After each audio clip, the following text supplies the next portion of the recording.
जय जिनेन्द्र। बजीवमजीवं दौवं जिणवरवसहेण जेणलीदिष्ठं देविन्दविन्दवन्दं वन्दे तं संवदा शिरसा। पंच परमेष्टि भगवान की जय। पिछली पाठशाला में अजीव द्रव्यों की चर्चा प्रारंभ हो गई थी और पुद्गल द्रव्य के अणु और स्कंद के बारे में बहुत से प्रश्नोत्तर और बहुत सी बातें हमारे सामने आई थी। पुद्गल द्रव्य उसकी कौन कौन सी पर्याय होती हैं, अर्थात पुद्गल द्रव्य किन फॉर्म में हमारे सामने आता है, अब उसकी चर्चा इस गाथा में है। आइए गाथा का उच्चारण करते हैं। सद्दो बंधो सुहमो,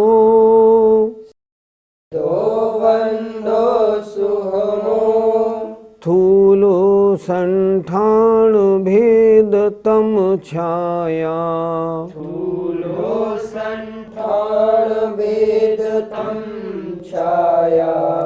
उज्जोदादवसैया,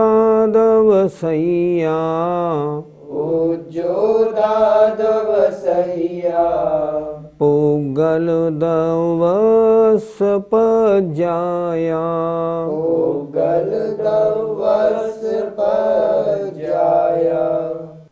तत्वार सूत्र में हम एक सूत्र पढ़ते हैं। शब्द बंध सूक्ष्म स्थौल्य संस्थान भेद तमश्छाया तपोद्योतवंतश्च। उसी सूत्र के आधार से ये गाथा लिखी गई प्रतीत होती है। उसमें 10 पर्यायों का वर्णन है पुद्गल का, इस गाथा में भी 10 पर्यायों का वर्णन है। पर्याय माने फॉर्म। कोई द्रव्य जिस रूप से रहता है वह उसकी पर्याय कहलाती है। तो पुद्गल किस रूप में हमें दिखाई पड़ता है, किस रूप में रहता है, यहाँ आचार्य ने इस गाथा में वह चीज़ बताई है।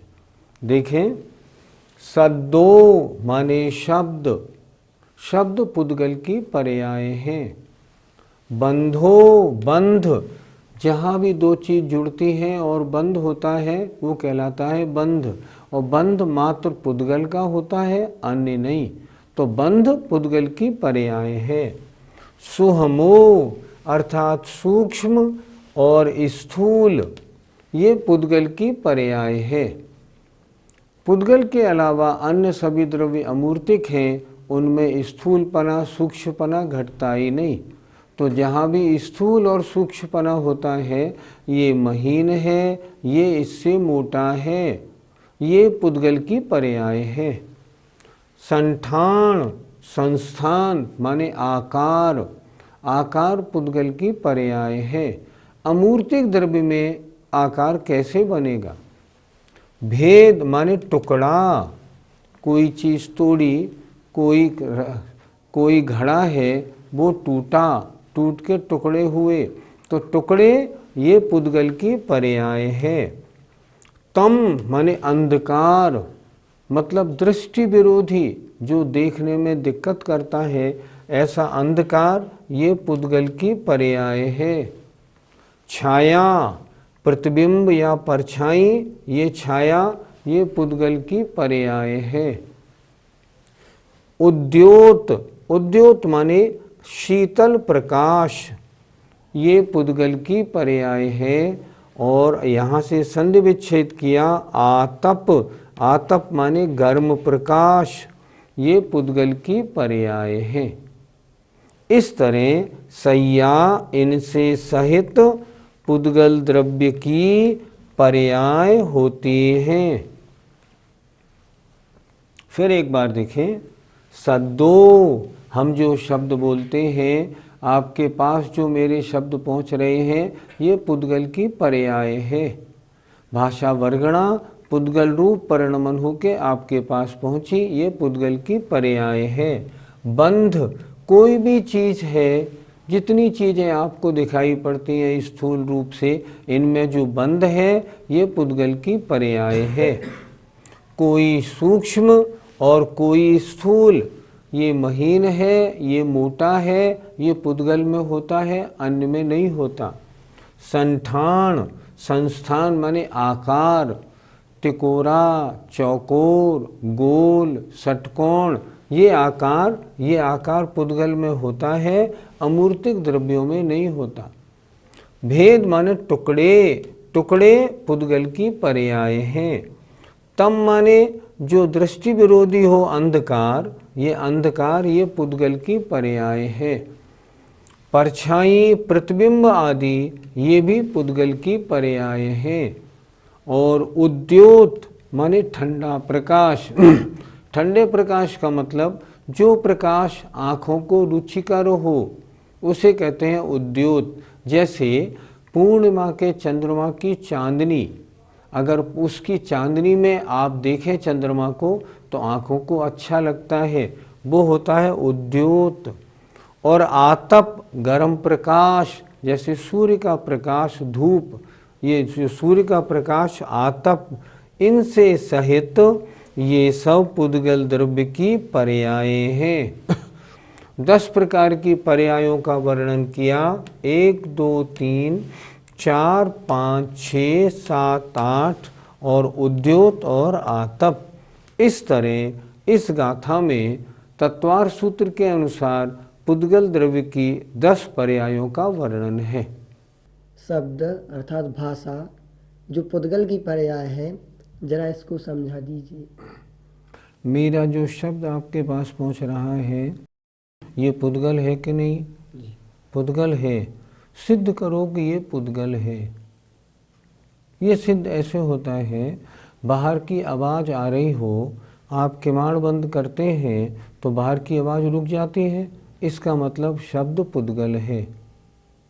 कभी क्या होता है, कार के अंदर बैठे होते हैं और कार का शीशा चढ़ा लें तो वो बाहर की आवाज़ अंदर नहीं आती, अंदर वाले की बाहर नहीं आती, इसका मतलब शब्द पुद्गल है। ये शब्द क्या है?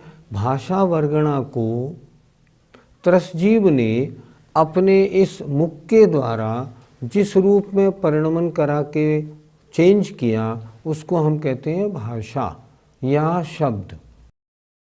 ये 2 प्रकार के, एक भाषात्मक, एक अभाषात्मक।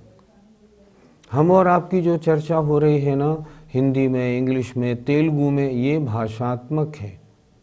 अच्छा, जानवरों की जो आवाज़ होती है ये अभाषात्मक है, ये उसमें भाषा नहीं होती।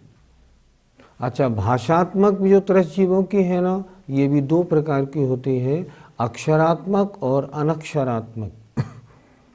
हमारी और आपकी जो बात है ना वो अक्षरात्मक है, और जो बिना अक्षर वाली बात होती है वो अनक्षरात्मक है। लेकिन जितनी भी शब्द वर्गणा है ना, ये सब पुद्गल की पर्याय होती है।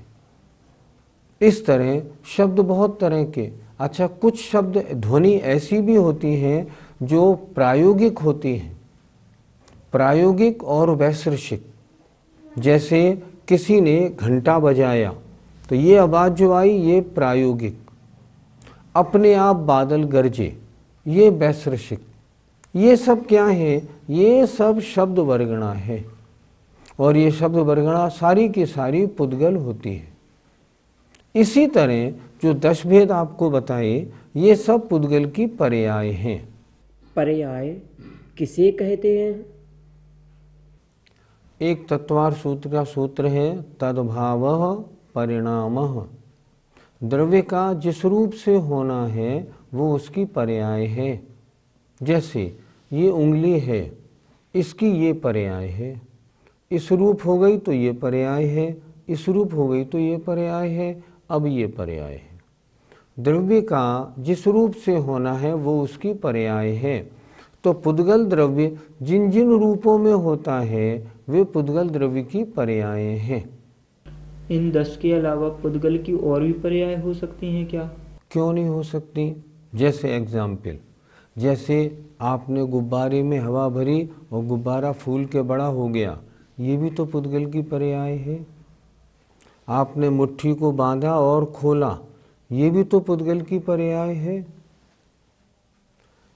दूध रखा था, उसमें आपने जामन लगा दिया, क्या हुआ? दूध का दही बन गया, ये भी तो पुद्गल की पर्याय है। तो पुद्गल की पर्याय तो बहुत प्रकार की होती हैं। सामान्य वर्णन में 10 भेदों को यहाँ गिना दिया गया है। समझना इतना है, पुद्गल जिस जिस फॉर्म में पाया जाता है वो सब पुद्गल की पर्याय है। भगवान के सर्वांग से जो दिव्य ध्वनि कीर्ति है, क्या वो भी पुद्गल की पर्याय है? पहली बात तो आप ये ठीक कर लें, तीर्थंकर भगवान की दिव्य ध्वनि सर्वांग से नहीं होती। क्या यहाँ से दिव्य ध्वनि खिर सकती है? क्या यहाँ से दिव्य ध्वनि खिरती है? क्या नहीं खिरती। भगवान की दिव्य ध्वनि मुख से ही खिरती है। हम पूजा में पढ़ते हैं ना, जड़िंद मोहाओ बिणिग गए तार। जिनेंद्र भगवान से मुख से निकलने वाली दिव्य ध्वनि। तो पहली बात तो ये, दिव्य ध्वनि सारे शास्त्रों में यही प्रमाण मिलता है, दिव्य ध्वनि मुख से होती है, सर्वांग से नहीं।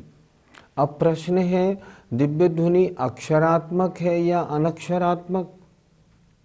शब्द रूप है ना तो दिव्य ध्वनि अक्षरात्मक है।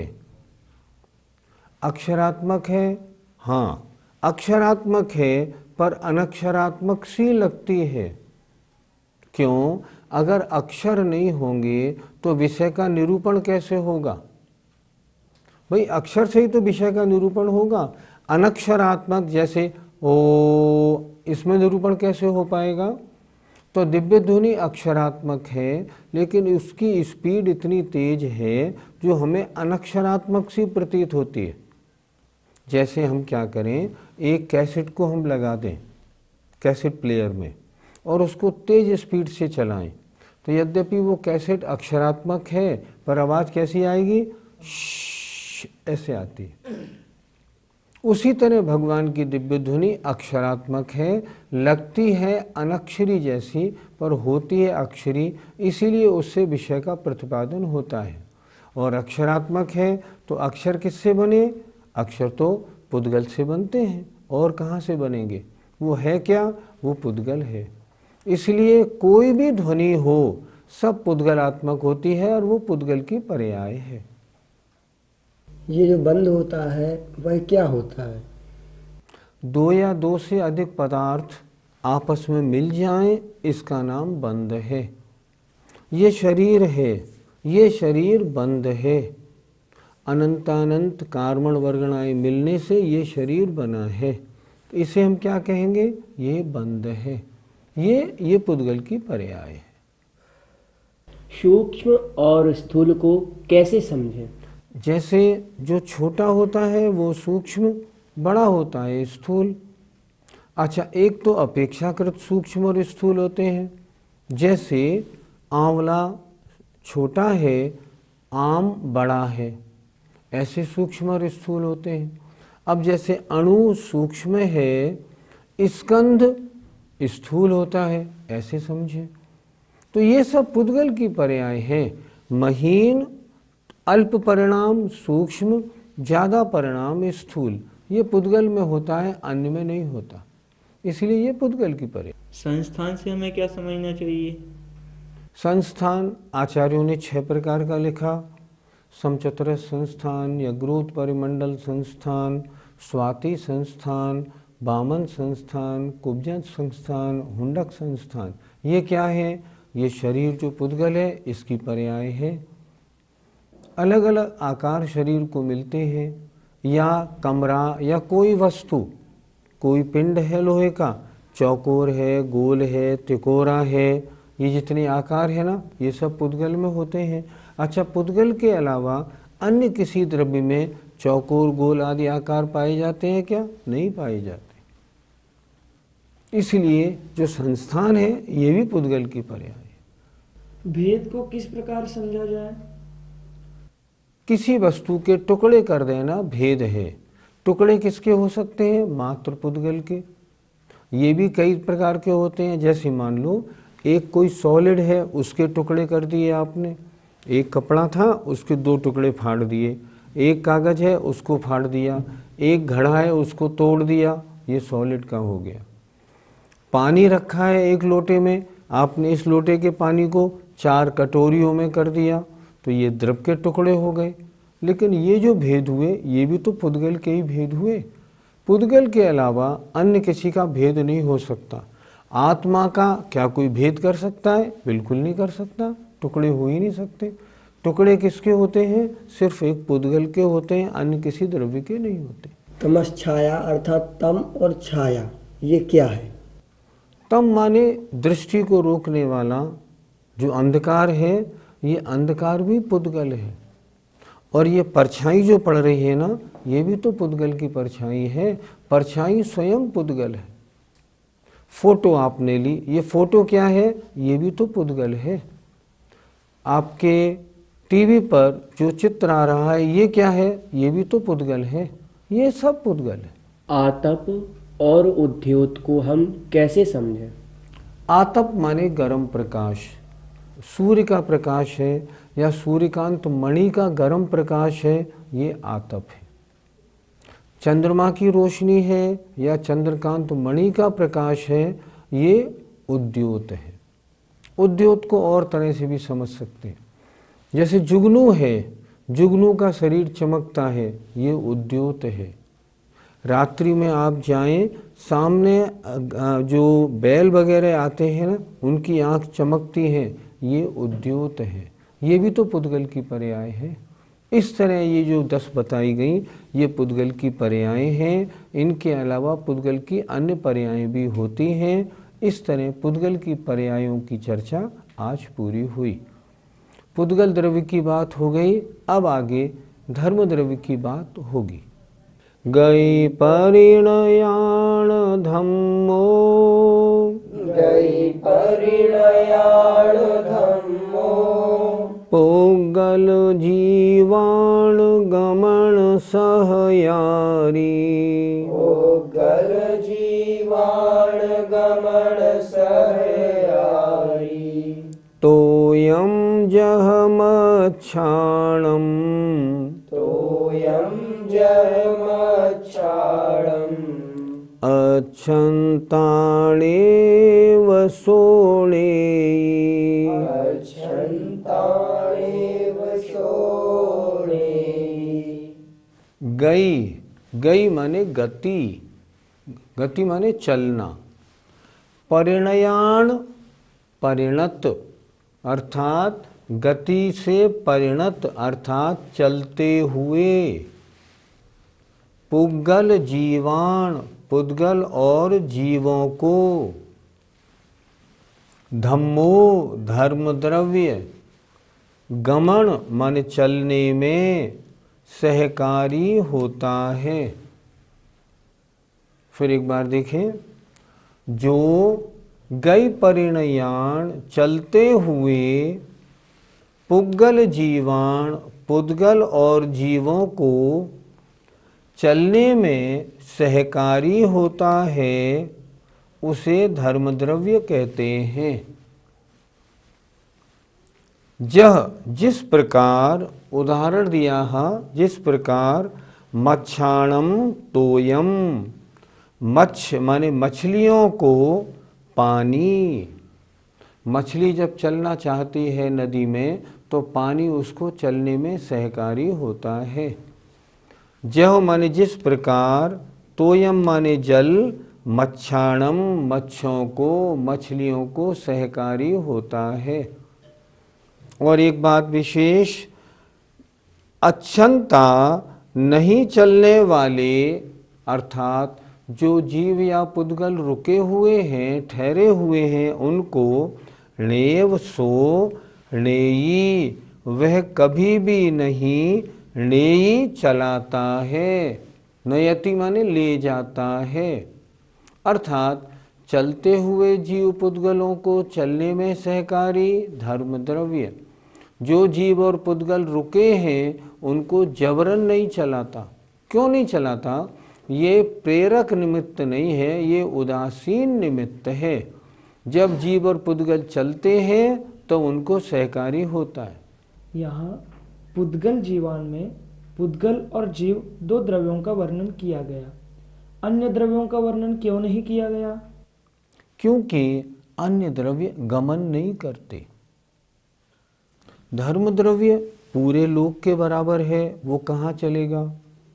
अधर्म द्रव्य पूरे लोक के बराबर है, वो कहाँ चलेगा? आकाश द्रव्य तो सबसे बड़ा है, उसके चलने का काम ही नहीं। काल द्रव्य में गमन होता नहीं। सूत्र दिया है निष्क्रियाणि च, ये द्रव्य जो है ये निष्क्रिय भी हैं। निष्क्रिय माने एक स्थान से दूसरे स्थान को नहीं चलते। चलने वाले द्रव्य दो ही हैं, पुद्गल और जीव। शेष चार द्रव्यों में गमन नहीं होता, इसलिए यहाँ ग्रंथकार ने दो द्रव्यों का नाम दे दिया, पुद्गल जीवाण, बस। अन्य द्रव्यों में गमन नहीं तो धर्म द्रव्य सहकारी कैसे होगा? गुरुजी, तो फिर हमको क्या धर्म द्रव्य चलाता है? नहीं, आप चलते तो अपनी शक्ति से हैं, लेकिन चलने में सहकारी धर्म द्रव्य होता है। उदाहरण से समझें, रेल की पटरी पर इंजन चल रहा है। क्या पटरी इंजन को चला रही है? नहीं। इंजन स्वयं चल रहा है? हाँ। तो क्या बिना पटरी के चल सकता है? नहीं। क्यों? पटरी उसको मदद, सहकारी है। उसी तरह चलता तो जीव और पुद्गल स्वयं है। धर्म द्रव्य क्या करता है? चलते हैं तो उदासीन रूप से उनको मददगार, सहकारी होता है। ये नहीं कि वो हमको चलाता हो। चलते हम अपनी शक्ति से हैं, हमारी उपादान शक्ति से हम चलते हैं, वह तो निमित्त मात्र है। धर्म द्रव्य कितने हैं और कितने बड़े हैं? धर्म द्रव्य एक है। पूरे लोकाकाश में एक धर्म द्रव्य है, दो नहीं, एक। कितना बड़ा है? पूरे लोक के बराबर। जितना बड़ा लोकाकाश उतना बड़ा धर्म द्रव्य। इसके टुकड़े नहीं है, एक ही है। ये जो धर्म द्रव्य है वह ठहरे हुए द्रव्यों को क्यों नहीं चलाता? यह केवल चलते हुए द्रव्य को ही क्यों चलाता है? चलाता नहीं, मदद देता है। देखो, एक उदासीन निमित्त होता है, एक प्रेरक निमित्त होता है। उदासीन निमित्त चलते हुए को मदद देता है, प्रेरक निमित्त जबरन चलाता है। अब रेल की पटरी क्या इंजन को जबरदस्ती चलाती है? नहीं चलाती, क्योंकि वो उदासीन निमित्त है। उसी तरह जब जीव और पुद्गल चलते हैं, धर्म द्रव्य मदद देता है। जब रुक जाते हैं, धर्म द्रव्य कुछ नहीं कहता, वो उदासीन निमित्त है।